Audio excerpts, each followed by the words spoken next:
se a presença de Deus não estiver conosco, nós seremos tal qual o mundo é. Mas você não foi feito para ser todas as pessoas. Eu não fui feito por Deus, chamado por Deus para ser todas as pessoas. Deus me fez, Deus te fez para que você seja separado e que você seja o filho dele e você seja o povo dele. Hoje eu quero compartilhar com você com o tema a tenda da presença de Deus. Eu quero falar um pouco sobre a tenda onde a presença de Deus se manifesta e ela pode se instalar. Então eu quero começar lendo um texto de Êxodo 33, versículo 5 a 16. Eu vou ler bastante texto nessa noite, tá? Então abram a tua Bíblia comigo.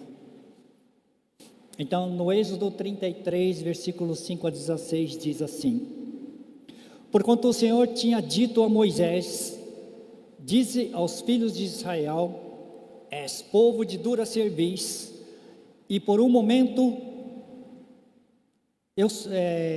se por um momento eu subir no meio de ti, te consumirei, né? Tira, pois, de ti os atavios, para que eu saiba o que te hei de fazer. Então os filhos de Israel tiraram de si os seus atavios, desde o monte Sinai, ou monte Horebe, em diante. Então aqui a gente vê uma coisa interessante. Até então, essa é a cena do bezerro de ouro, certo? E logo depois que Moisés quebrou as tábuas, as leis que Deus havia dado para ele. E Deus disse essas coisas: diga ao povo que tirem os enfeites. Até aquele dia, o povo de Israel, eles estavam todos ataviados, estavam com seus brincos, seu ouro, tudo pendurado. Todos os seus enfeites, estavam andando de salto alto no deserto. E de repente Deus vem e fala neste momento: diga ao povo de Israel que eles tirem todos os seus atavios, desmontem dos seus tesouros, desmontem dos seus enfeites, dos seus brincos, das coisas que estão penduradas no seu corpo. Então os filhos de Israel tiraram de si os seus enfeites desde o monte Horebe em diante. Então, ora, Moisés costumava tomar a tenda e armá-la. Moisés costumava tomar a tenda e armá-la para si fora, bem longe do arraial. Ele chamava a tenda da congregação, ou a tenda da presença. Todo aquele que buscava o Senhor saía à tenda da congregação, que estava fora do arraial. Quando Moisés saía para a tenda, para fora da tenda, então todo o povo se erguia, cada um em pé, à porta da sua tenda, e olhava pelas costas até entrar ele na tenda. Uma vez dentro Moisés da tenda, descia a coluna de nuvem e punha-se à porta da tenda. E o Senhor falava com Moisés. Todo o povo via a coluna de nuvem que se detinha à porta da tenda. Todo o povo se levantava e cada um, à porta da sua tenda, adorava o Senhor. Falava o Senhor a Moisés face a face, como qualquer fala ao seu amigo. Então voltava Moisés para o arraial, porém o moço Josué, seu servidor, filho de Num, não se apartava da tenda. Disse Moisés ao Senhor: tu me dizes, fazes subir este povo, porém não me deste a saber a quem has de enviar comigo. Contudo disseste, conheço-te pelo teu nome, também achaste graça aos meus olhos. Agora, pois, se achei graça aos teus olhos, rogo-te que me faça saber neste momento o teu caminho, para que eu te conheça e ache graça aos teus olhos, e considera que esta nação é o teu povo. respondeu-lhe: a minha presença irá contigo, e eu te darei descanso. Então lhe disse Moisés: se a tua presença não vai comigo, não nos faça subir deste lugar, pois como se há de saber que achamos graça aos teus olhos, eu e o meu povo? Não é porventura e andares conosco de maneira que somos separados, eu e o seu povo, de todos os povos da terra? Não é porventura em andares conosco de maneira que somos separados, eu e o teu povo, de todos os povos da terra? Então Moisés diz assim para Deus: Deus, não é pelo fato de você estar conosco, da sua presença estar aqui comigo, de estar aqui no nosso arraial, de acompanhar Israel, que todo mundo verá que nós somos separados, nós somos um povo diferenciado, somos o teu povo. Quando a presença de Deus, então Moisés está dizendo: se a presença de Deus não estiver conosco, nós seremos tal qual o mundo é, nós seremos tal qual todas as pessoas são. Mas você não foi feito para ser todas as pessoas. Eu não fui feito por Deus, chamado por Deus para ser todas as pessoas. Deus me fez, Deus te fez para que você seja separado, e que você seja o filho dele, e você seja o povo dele. Vocês estão me entendendo? Então, se a presença de Deus não estiver em mim, então o mundo não vai diferenciar de que eu sou diferente, que eu sou o filho de Deus vivo. E o fato de você ser o filho do Deus vivo faz toda a diferença onde eu vivo, na cidade em que eu estou, no país em que eu estou. Então Moisés falou assim: Senhor, não faça eu caminhar, subir, sair deste lugar, se você não estiver comigo, se você não estiver conosco. Então, aqui fala que Moisés, ele levantou uma tenda fora do arraial.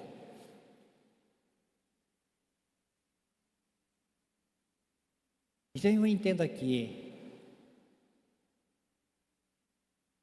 que não é no meio da multidão, não é no meio de muita gente, da maioria, é que Deus fala conosco. Deus fala conosco individualmente. Então Moisés, ele afastou daquela multidão, que talvez não tenha entendido tudo aquilo que Deus havia feito, não havia entendido quantas pessoas haviam morrido, foram mortos por causa do pecado, da idolatria. Eles estavam naquela luta interior, uma guerra por dentro de si, revoltados até mesmo com Deus e com toda a situação, talvez sem esperança, porque dentro do coração daquela multidão estava: Deus nos tirou do Egito para que nós morrêssemos neste lugar maldito. Este era o coração daquela grande multidão. E Moisés, então ele afastou, ele montava sua tenda fora, porque ali era um lugar onde Deus pudesse se revelar a ele, conversar com ele. E a palavra diz então que Deus manifestava a tua presença. Quando Moisés entrava na tenda, a nuvem baixava, e a multidão ficava olhando, todo mundo olhando da sua barraca. O que vai acontecer? E ali estava Moisés conversando com Deus, face a face.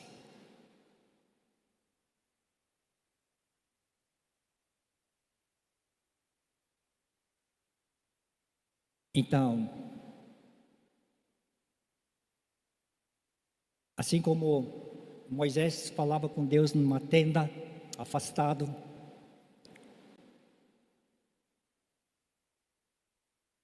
muitas vezes Deus nos leva para lugares solitários. Muitas vezes Deus Mesmo você estando no meio da turma, no meio da igreja, você sente que você está num lugar que os outros não estão. Quando Deus quer falar contigo, Ele te afasta, talvez leve para uma montanha, talvez leve para um monte, talvez leve para um vale, para falar contigo.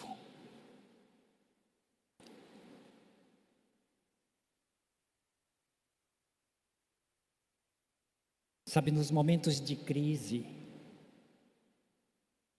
momentos onde você não consegue enxergar o caminho, é muito importante você se afastar daquele lugar, daquela situação e buscar a Deus com tranquilidade.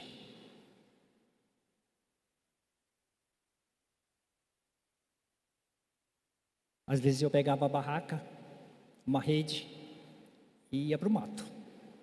Ficava lá um dia, 2 dias, acampava para buscar a Deus, para poder ouvir.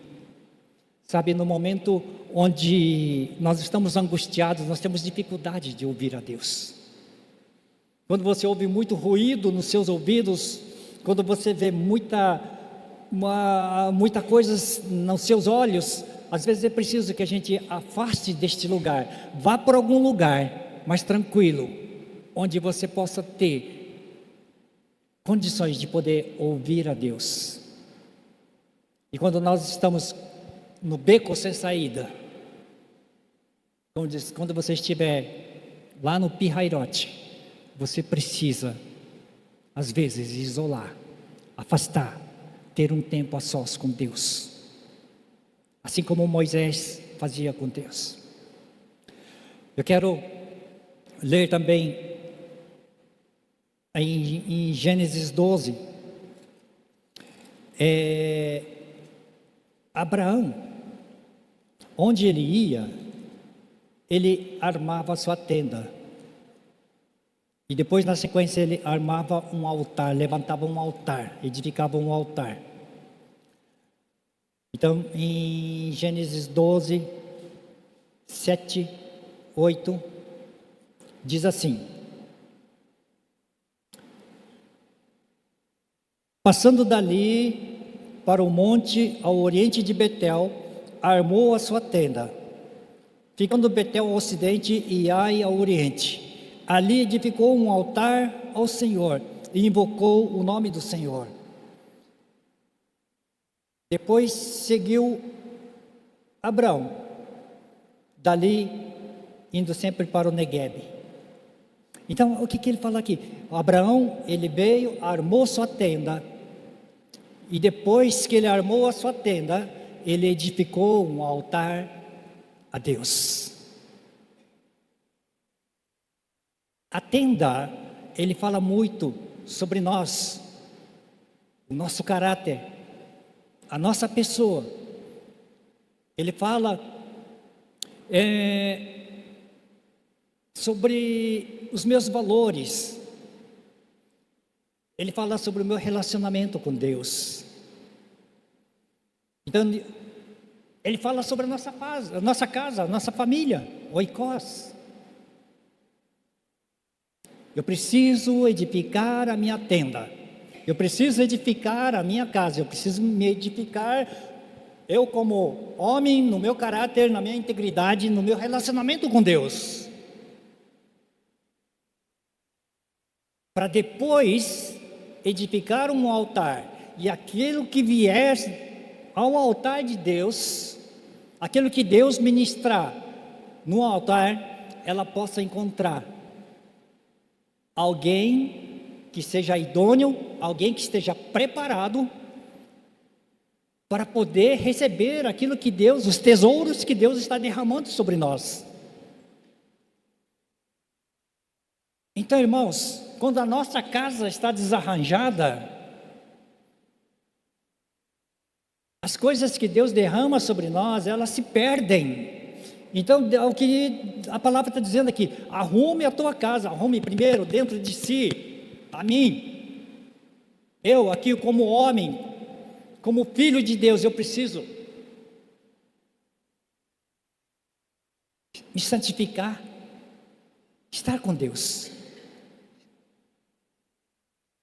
O meu homem interior, ela precisa ser fortalecida.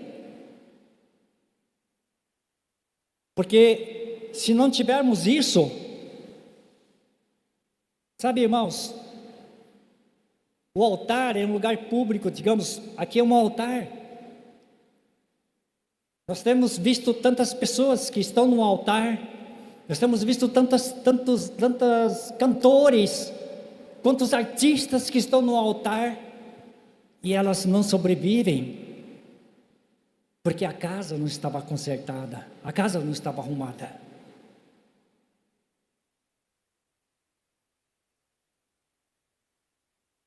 Então,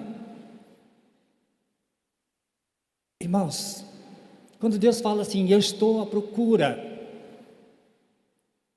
de pessoas, de filhos meus, em quem eu possa derramar os meus tesouros.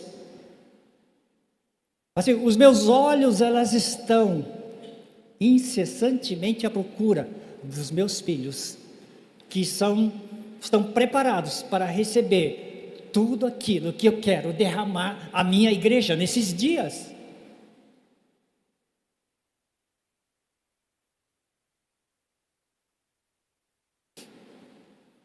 E sabe, irmãos, Ele não está na multidão, não está no povo, Ele está sobre poucas pessoas. É você que constrói isso.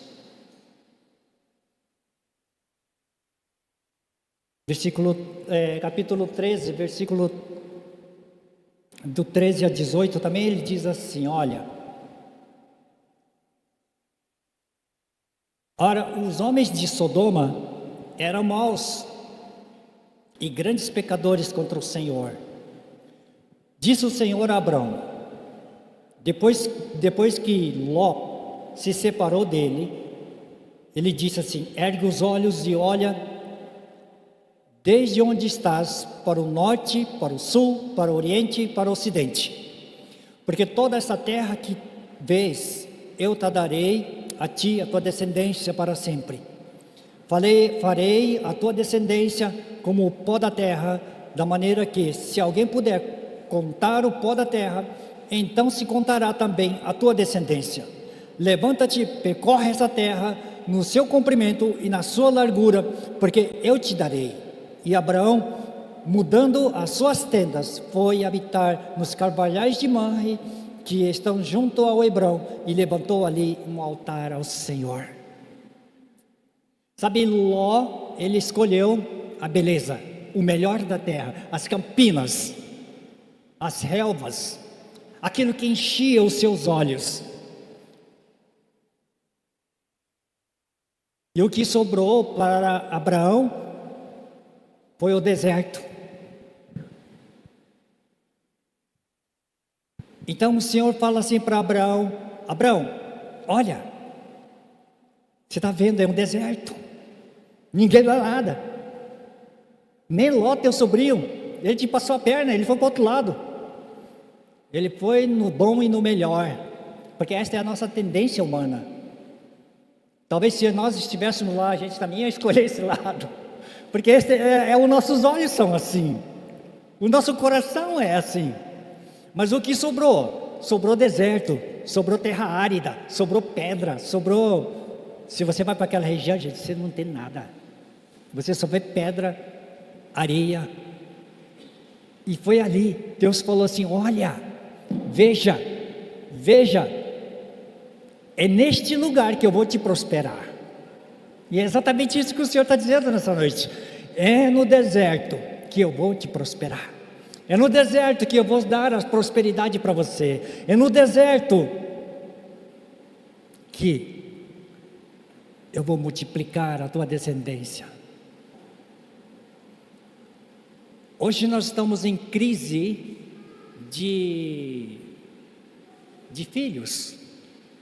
Só terceiro mundo e país islâmico tem um monte de filhos. Nos países os chamados primeiro mundo, não sei até quando que vai ser primeiro mundo, porque a gente está vendo a Europa deslizar, parece que isso começou a descer um tobogã. Nessa semana a gente viu aquele avanço do islamismo sobre a Espanha, eles não têm mais controle. Nós estamos vendo a Europa sendo dizimado por falta de filhos. Nós estamos vendo o Japão não tem filhos, é um filho por casal, e olha lá. Nós estamos vendo os países de primeiro mundo chamado desenvolvido com um filho, menos de um filho na estatística, enquanto o Islã produz 8, 10 filhos por casal, e está invadindo.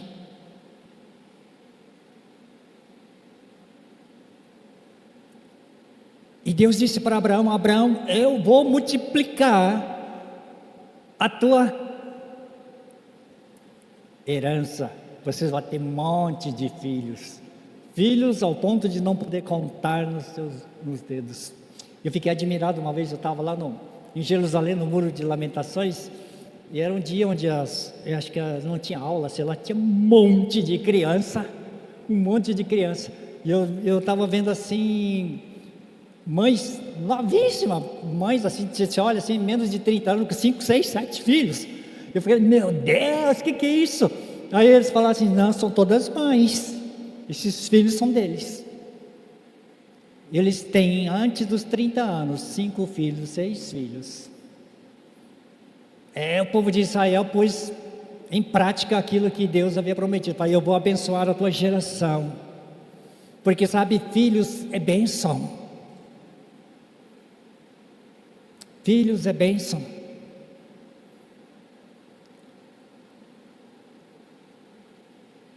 Hoje,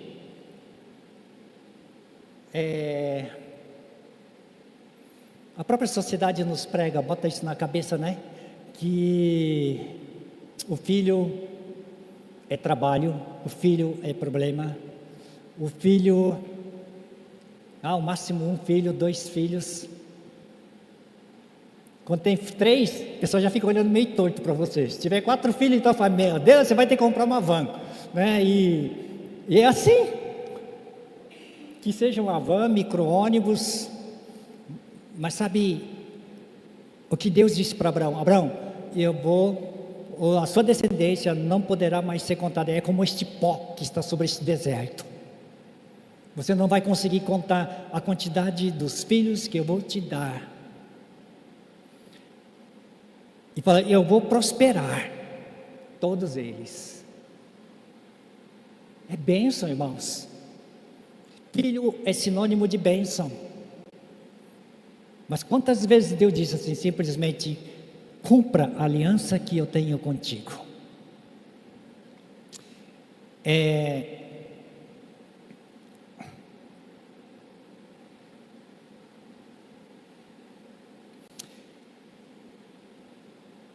Então, a promessa de Deus que Ele tem para nós hoje você está no deserto, tudo que você vê à sua frente é deserto. Ele fala assim, você pode acreditar que eu posso fazer florescer este deserto. Deixa eu te dizer, nós estamos num tempo de transferência de riquezas. Deus está tirando das mãos do iníquo, trazendo para os teus filhos. Nós estamos vivendo esse dia, irmãos. Creia nisso e receba isto. Declare, porque nós precisamos viver esta realidade. Porque enquanto você estiver falando em crise, enquanto você estiver falando não tem dinheiro, você não vai ter dinheiro. Porque a palavra diz, aquilo que você é no teu coração é o que você vai viver. Se você vive um espírito de miséria dentro de você, você vai ser miserável. Se você vive um espírito de riqueza dentro de você, então você vai ser rico, você é rico. O apóstolo Coraiola diz assim, olha, sabe o que é fé? Fé é simplesmente um pensamento. Porque aquilo que eu penso, eu vivo. Porque no meu pensar, o meu pensamento, ele vai te dar uma direção, vai te linear você no caminho pelo qual você vai caminhar. Se eu penso que eu sou miserável, que eu nunca vou ser nada, eu vou ser miserável, porque eu vou andar nesse caminho da miséria. Mas quando eu tenho uma mente, tem aquele livro famoso, Mente de Milionário, né? Se você quer ser um milionário, você tem que ter uma mentalidade de milionário. Se você quer ser um filho que vai mover no sobrenatural de Deus, você tem que ter uma mente de sobrenatural. Aquilo que a minha mente prega e aquilo que eu acredito, quando aquilo desce no teu coração, então, cuidado. Enquanto estiver na mente é mais fácil de tirar do que quando desce no coração. Certo? Então, vamos avançar, porque hoje nós temos ceia ainda. Então, tanto Moisés quanto Abraão, ele conhecia a importância da presença de Deus. Mas todos nós, mesmo que você tenha a presença de Deus também, nós podemos perder esta presença de Deus. E na Bíblia está repleta de exemplo, né, de pessoas que perdeu a bênção de Deus. E hoje eu quero ler para vocês um exemplo muito triste, que é de Eli. Eli era o sacerdote, sumo sacerdote. Ele era a última palavra em termos, em nível de autoridade a uma nação de Israel. Então em 1 Samuel 2, 30 a 32 diz assim: portanto o Senhor Deus de Israel declara, Deus falando para ele assim, eu prometi a tua família, veja, tenda, família, eu prometi a tua família e a linhagem do seu ancestral, que ministrariam diante de mim para sempre. Contudo, agora o Senhor declara, longe de mim tal coisa, honrarei aqueles que me honram, mas aqueles que me desprezam serão tratados com desprezo. E no 31 fala assim, é chegada a hora em que eliminarei a sua força, e a força da sua família, do seu ancestral, não haverá mais nenhum idoso na sua família. Meu Deus, que tristeza isso. Este é um decreto de morte que Deus liberou sobre a vida de Eli, porque ele não conseguiu administrar a sua família. Ele tinha 2 filhos, ele não conseguiu educar esses 2 filhos como deveria, e ele perdeu esses 2 filhos, Hofni e Finéias. Eram homens amorais, a Bíblia fala que era Belial, filhos de Belial, amoral, homens que chegavam, tirava da oferta para esbanjar, arrogantes. E o Senhor diz assim, Eli, eu quero que você saiba que eu honro aqueles que me honram. Então eu preciso honrar a Deus, honrar a aliança que Ele fez comigo. Toda aliança são 2 vias. Eu preciso honrar, e Deus fala assim, honrarei aqueles que me honram, mas aqueles que me desprezam serão tratados com desprezo. Dura coisa é cair nas mãos de Deus, como ele caiu. E diz assim, e você verá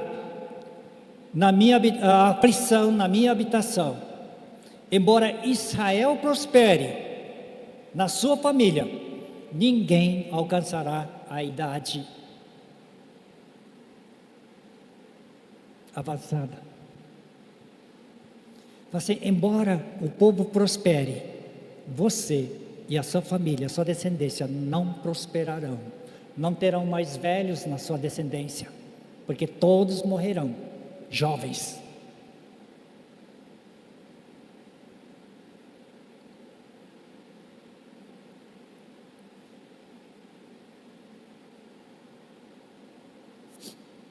Vamos para Jeremias 52.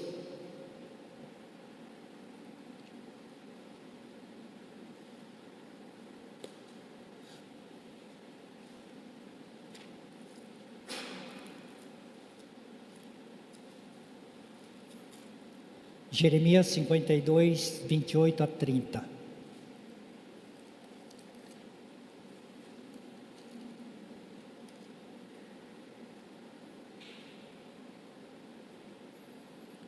Assim, Judá foi levado cativo para fora da sua terra. Este é o povo que Nabucodonosor levou para o exílio, no 7º ano, 3.023 judeus. No ano 18º de Nabucodonosor, levou ele cativo de Jerusalém 832 pessoas. E no ano 23º de Nabucodonosor, Nabuzaradã, o chefe da guarda, levou cativas dentre os judeus 745 pessoas.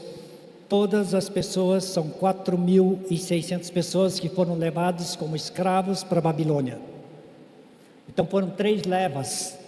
E nesta primeira leva estava incluso Daniel e os seus amigos, Misael, Azarias e Ananias. Eram jovens,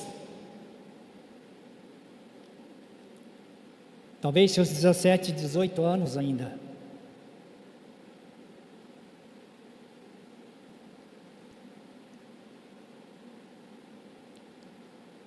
Daniel 1:4 diz assim: eram jovens em que não houvesse defeito algum, de boa aparência, instruído em toda sabedoria, era douto em ciência e entendido no conhecimento, e que tivessem habilidade para assistirem no palácio do rei, e que lhe ensinassem as letras das línguas dos caldeus.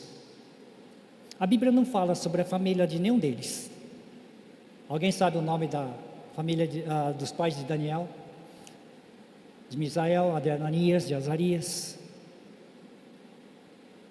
A gente não conhece a história da família deles, mas a gente conhece os jovens. A Bíblia fala dos jovens. E quando o decreto de Nabucodonosor foi: tragam homens sábios. Então, os generais encontraram estes jovens, e levaram eles, porque eram os melhores que tinham. A Bíblia fala assim que eram homens que não tinham defeito nenhum, eram perfeitos, sem defeito. Cara, você olha assim, é 10. Este é o marido que eu quero. Né? Todos os jovens também, este é o marido que eu quero, igual Daniel. Igual esses rapazes falam assim, que eles eram bonitos. Mas veja o que a palavra também diz, que Daniel era um homem, era um jovem determinado de coração.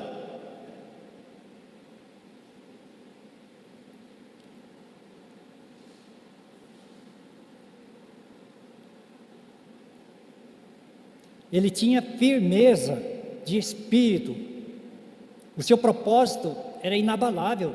Nada podia abalar, tirar ele do prumo, daquilo que ele cria que era certo e daquilo que ele recebeu na sua casa. Toda a orientação, toda a instrução que ele recebeu da sua família, na sua terra, toda a experiência que ele tinha com Deus, ele falou assim: é inegociável, nada vai remover isso da minha vida, da vida dos meus amigos.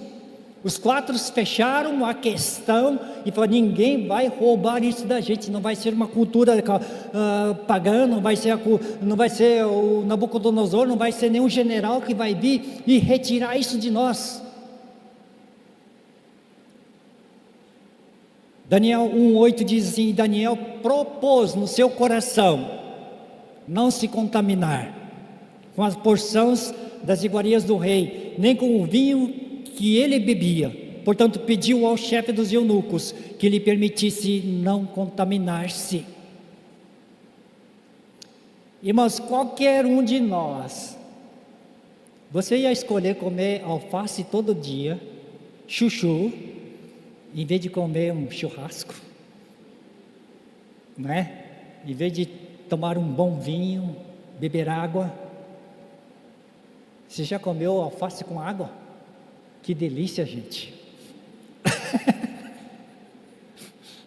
Não tinha camarão, não tinha ostra, não tinha lagosta. Todas essas coisas, ele falou assim, foi para o chefe dos eunucos, aquele que era responsável por ele, e disse assim: nós não queremos comer isto.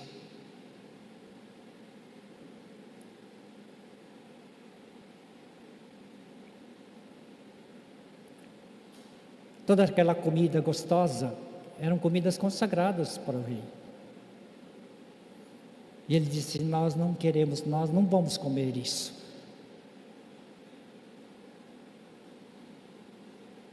E o chefe disse assim: cara, eu tenho medo, eu não posso fazer isso. Então Daniel fala assim: vamos fazer um teste então? 10 dias. A gente come alface, chuchu e bebe água. Pronto. Talvez quiabo, jiló. A gente fica comendo essas coisas. E depois de 10 dias, você faz um teste conosco. Porque não foram somente os 4, foram 1.000 e poucas pessoas que foram levadas na primeira leva. E com certeza tinha muitos jovens, outros jovens estavam juntos neste processo de ceva.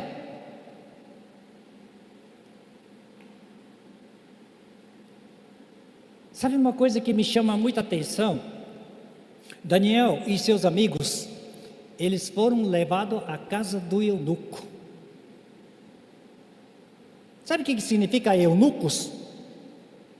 O chefe dele era um eunuco também.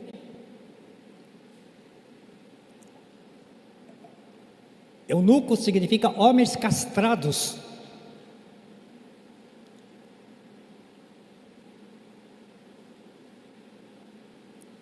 Será que Daniel e seus amigos também foram castrados? Eu creio que sim. Eu acho, particularmente. Porque ele estava junto com os eunucos, na casa do eunuco. Estava sendo treinados, porque era assim a cultura daqueles povos, quando eles traziam jovens, pessoas de outras nações para serem treinados, para servir o rei, servir a família do rei, cuidar do harém deles. Então eles capavam os caras. E aquele jovem que era perfeito, ele deixa de ser perfeito. Agora falta um pedaço. Mas sabe, diante de todas essas coisas, eu fiquei pensando assim, como eu reagiria nessas condições? Se coloque no lugar de Daniel, se coloque no lugar daqueles jovens.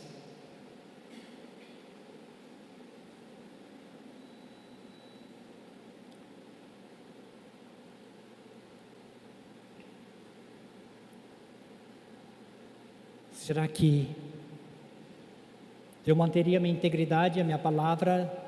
Eu continuaria a honrar a Deus?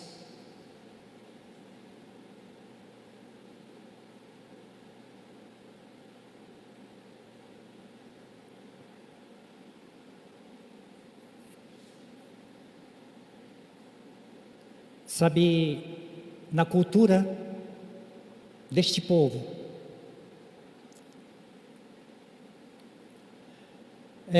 quando uma pessoa cometia algo que era passível de morte, toda a família eram mortas.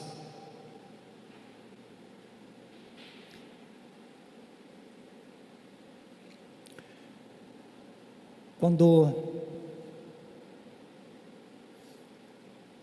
Daniel ele revela os sonhos do Nabucodonosor, ele liberou um decreto, assim: aqueles que levantarem contra estes homens e falarem mal deste Deus que ele crê, você será morto e toda a sua família será morta. Lembra quando Daniel foi jogado nas covas dos leões? Ele foi condenado à morte. Mas só ele estava lá. Ele não tinha família. Quando os 3 amigos de Daniel foram lançados à fornalha, quem que foi lançado na fornalha? Só estavam os 3 e mais o anjo do Senhor lá. A família não estava presente, não tinha família.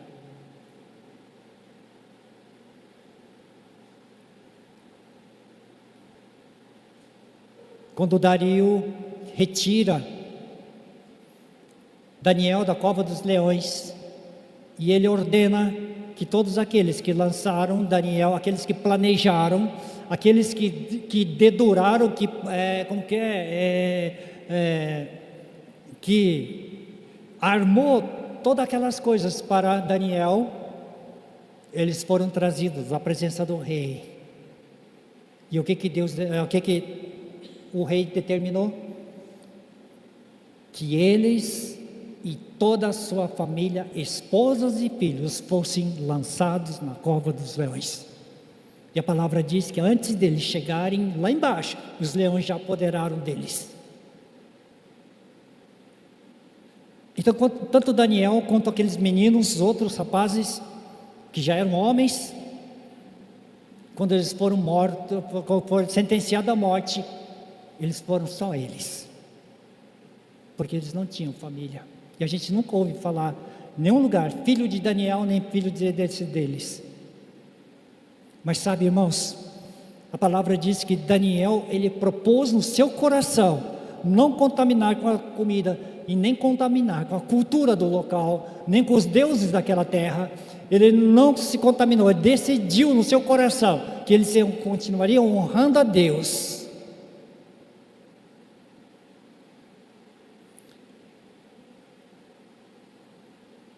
Então a gente fica pensando, se fosse hoje a gente falar, nossa, quem são os mentores desses jovens? Quem que é o pai espiritual? Os mentores, os pais espirituais que imprimiram isso no coração destes jovens foram seus próprios pais. Foi a sua família.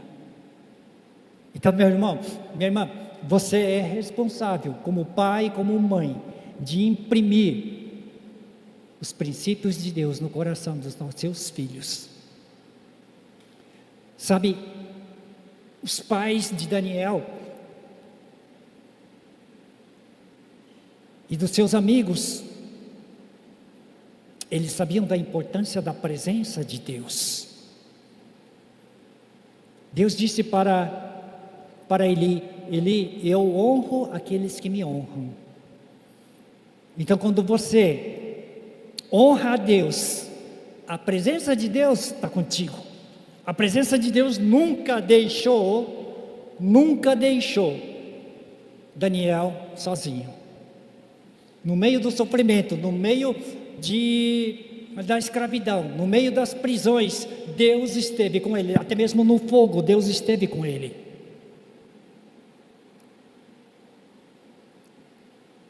Sabe, a fibra moral, espiritual que foi impressa no coração desses jovens, eles permaneceram no exílio. Mesmo em mutilação, mesmo nas faltas, mesmo sem comer as comidas gostosas, Deus os sustentou e fez deles homens de referência. Nada tirou a hombridade que estava no coração deles. Não foi uma mutilação que retirou a hombridade deles. Ninguém pode retirar a hombridade de um jovem, de um homem, quando ele realmente honra a Deus. E não há coisa mais importante do que a presença de Deus que nos acompanha, que nos segue. Porque Deus deu o conhecimento e inteligência de todas as coisas, diz a palavra. Deu conhecimento e inteligência para todas as coisas. Os caras eram, meu Deus, tudo que era assunto, eles tinham capacidade e o conhecimento. É a presença de Deus que faz isso. E a presença de Deus deu um entendimento em toda visão e sonhos para Daniel.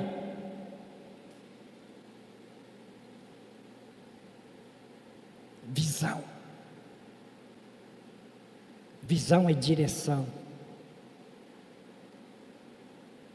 Ele deu interpretação de sonhos, entendimento sobre sonhos. Para os jovens, Azarias, Misael, Ananias, o que Deus deu? A presença de Deus fez deles assessores do rei. É como se fosse secretário da economia. Faz que Deus entregou Nabucodonosor entregou para eles a economia de uma nação, gente, imagina isso. Para Daniel, ele entregou o governo de toda a província, sobre todas as províncias da Babilônia. Quem lê a história, ainda tem a história da Babilônia, tem é muito rico o documentário da Babilônia, e tudo aquilo, aquela riqueza, tudo, Deus deu a eles, para os três, deu o ministério da economia para eles. Para Daniel, deu o governo. Vocês estão me entendendo a abrangência, a importância da presença de Deus, e Deus está presente na nossa vida, porque onde Deus está, as coisas acontecem.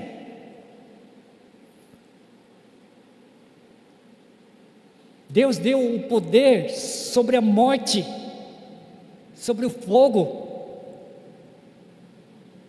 Aquela fornalha que estava hiperaquecida, como as fornalhas das maiores siderúrgicas aí que nós conhecemos, estava superaquecida, ao ponto de as pessoas que foram jogar, aqueles 3 jovens morreram queimados, e aqueles 3 mantiveram vivos, nem cheiro de fumaça eles tinham. Sabe por quê? Porque Deus estava com ele. A presença de Deus, Deus removeu a morte e o espírito da morte de onde eles estavam.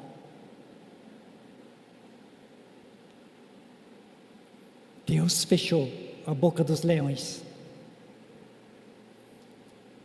E Daniel pôde fazer da barriga do leão seu travesseiro.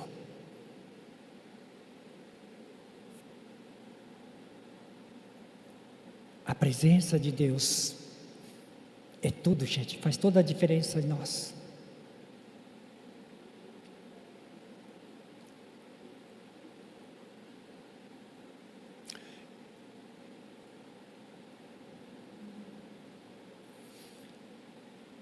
E aquele jovem Daniel, quando ele vai revelar os sonhos, o que aqueles 4 fazem? Eles tiveram a coragem, a ousadia de falar para aquele comandante: nós podemos interpretar os sonhos, revelar os sonhos de Faraó. Nem ele sabia o que era, que o homem tinha sonhado. Vai falar assim: mas nós podemos. Dá para a gente uma noite, que aí nós podemos, aí eu me apresento ao rei. E à noite aqueles 4 chegaram para Deus e falaram: Deus, nós te colocamos numa fogueira. Nós empenhamos o seu nome. Deus, você vai ter que fazer alguma coisa, né? Revela para nós o sonho, as interpretações daquilo que o Senhor fez o homem sonhar. E Deus revelou E Daniel disse o seguinte: louvado seja o nome de Deus para todo sempre. No Daniel 2:19 em diante. Fala assim: ele muda épocas das estações, ele destrona reis, ele estabelece reis, ele dá sabedoria aos sábios, conhecimentos que sabem discernir. Ele revela coisas profundas, ocultas. Ele conhece o que jaz nas trevas, lá na escuridão, nas profundezas, e a luz habita nele. A luz habita com ele. E ele disse: Deus, eu te agradeço e te louvo, ó Deus. Os Deus dos meus pais, você me deste sabedoria, poder, e agora me revelaste o que pedimos. Revelaste os sonhos do rei. E aí chegou o dia de ele se apresentar ao rei.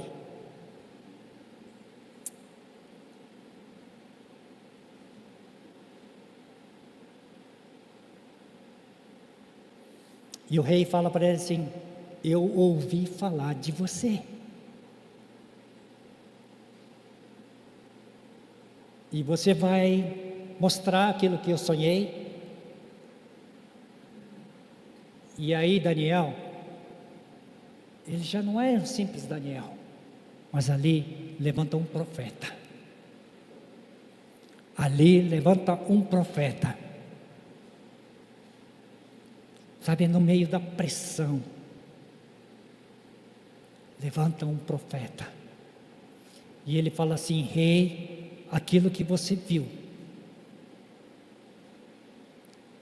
ele é um sonho profético, e Deus me revelou o sonho que você teve.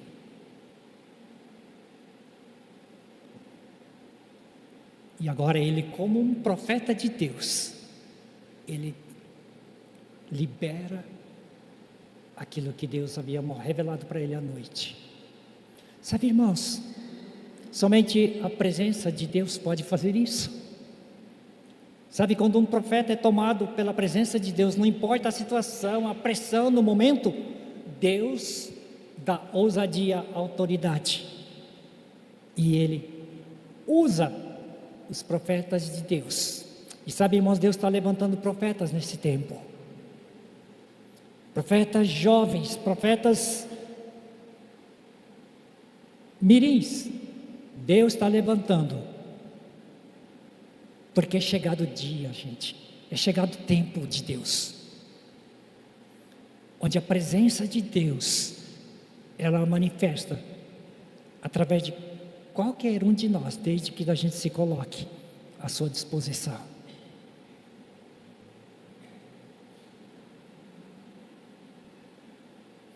Então a presença de Deus, ela cura. A presença de Deus, ela sara uma nação. A presença de Deus, ele muda uma história. A presença de Deus, ela sela destinos de uma pessoa. Como que você está, meu irmão?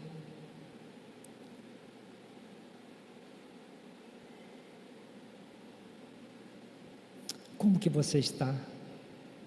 Hoje nós temos a ceia.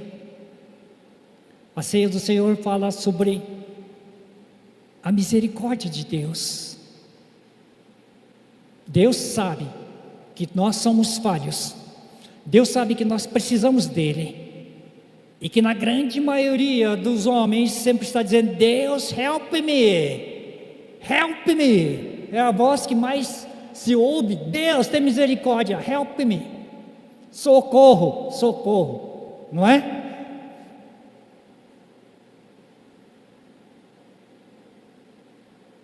Talvez se fosse japonês, estava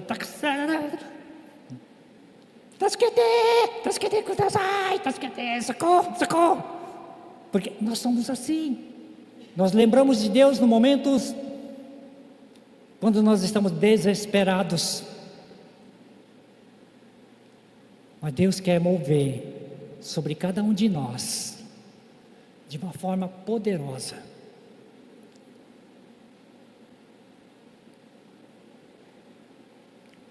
Hoje eu quero orar por você.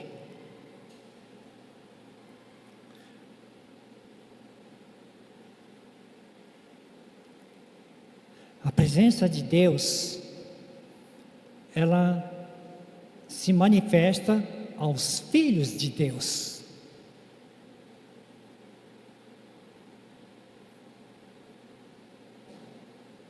A Bíblia fala assim que os olhos de Deus percorrem todo o mundo. E Ele está à procura. Mas os olhos de Deus, elas fixam nos filhos. Para quem está longe de Deus, os olhos de Deus passam por cima. Porque Ele falou assim para Eli: aqueles que me desprezam, eu não vou ver. Mas aqueles que vêm a mim, aqueles que me honram, eu vou mostrar o caminho para você.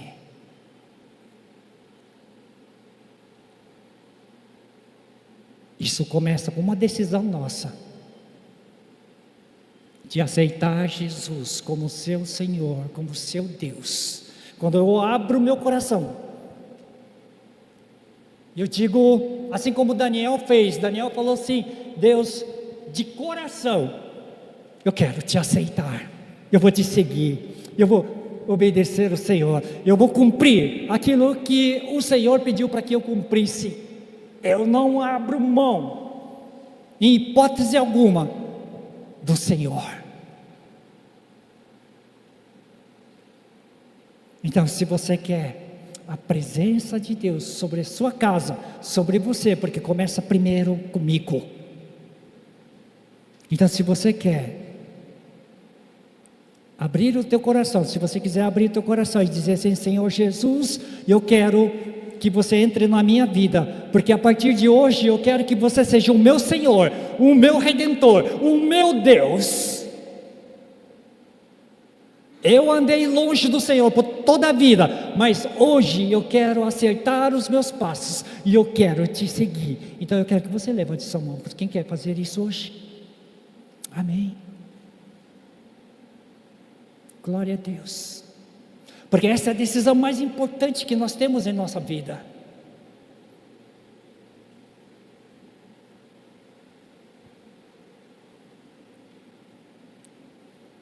Deus diz: a minha maior alegria é poder participar da tua vida, é poder participar